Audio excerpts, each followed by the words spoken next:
Ambassador Dayan Nziroko, CEO Dayan Entertainment. Okwande ni shanya ga yebiye manye biri kwana o. Amambo nyobu meze ikachama o. Ande lebiye shanya biarula o. Ande mangi shanya bitula o. Ama wesese chimanya lula o. Ndama mejeje mbona nonna mmekumana. Amambo nyobu meze ikachama o. Obiho Ketima Kobu Zondi Ngobala na US High Chief Dr. Ray Anokam Owi Wekala one of Omawa Okwande ni Shanyaga Yebi Okwande ni Shanyaga Yebi Okwande ni Shanyaga Yebi Okwande ni Shanyaga Yebi Atolo mara ya mara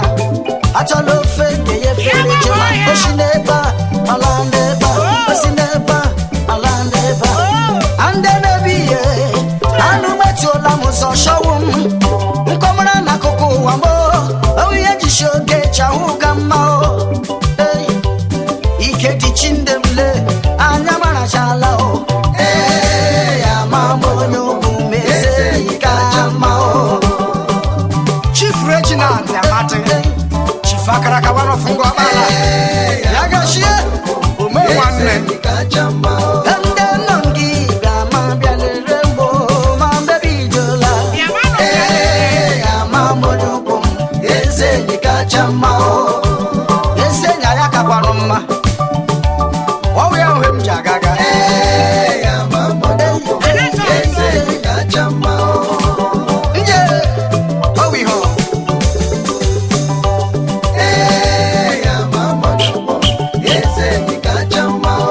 Takobuti Okongo Yaga Shilage oh yeah oh yeah Ojimote mogonne ngogadege ma Oyiwa no fo yinne machimwanye bituna ya Kele bule Onwa fake nesi Ande mangi gama biala Mame bidola Amambo nyobu mese ikajamao Ay Ae okensendele Ae okensendele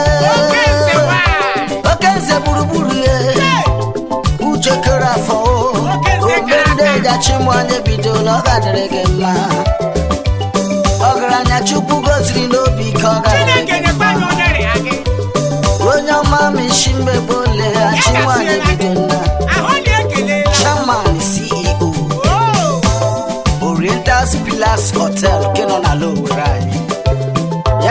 shila go kense gburugburu oke nzu jokere afọ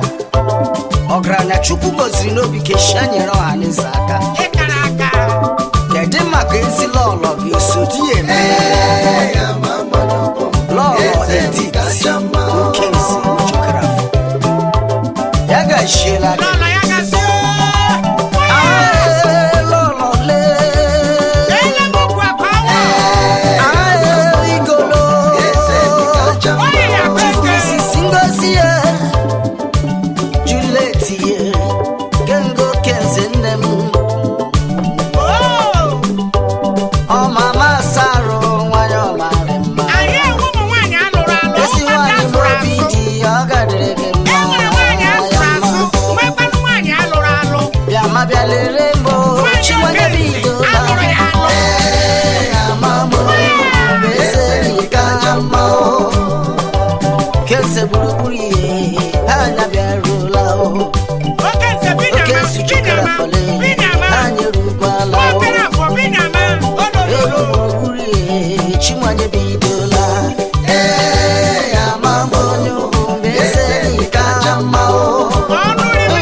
Chief P.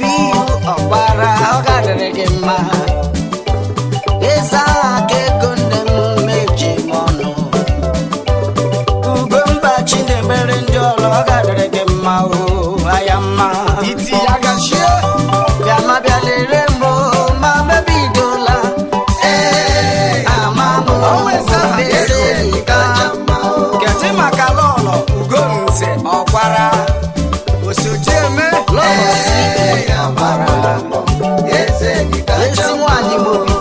ezi nwanyị mobi ya dịkwara gị na mma ya gachie ndị mmebi bịa ma bịa gbara egwu ma mebidola ama m ka mma kedu maka barista Nosike ma ya dịkwara gị na mma ekele ga-agwara m lọlọ Nosike ezi nwanyị mobiti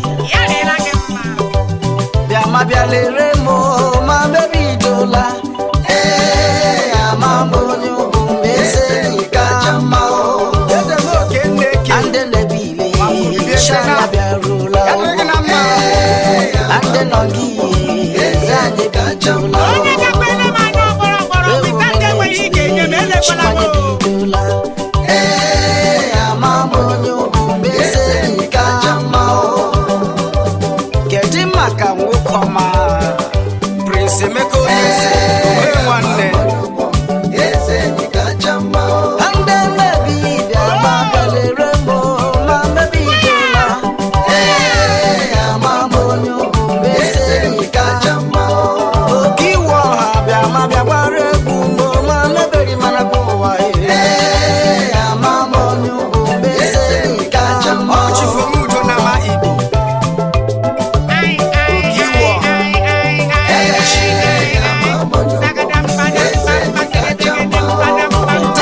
nwoke ọma enyi ọha aka na-eme electrical and electronics parts ọnwafọala Chief Paulinus Eke ngwaje nọmba 16 ọhụ ebe anyị nọ final ọrụ ebe ga-enweta ihe chọrọ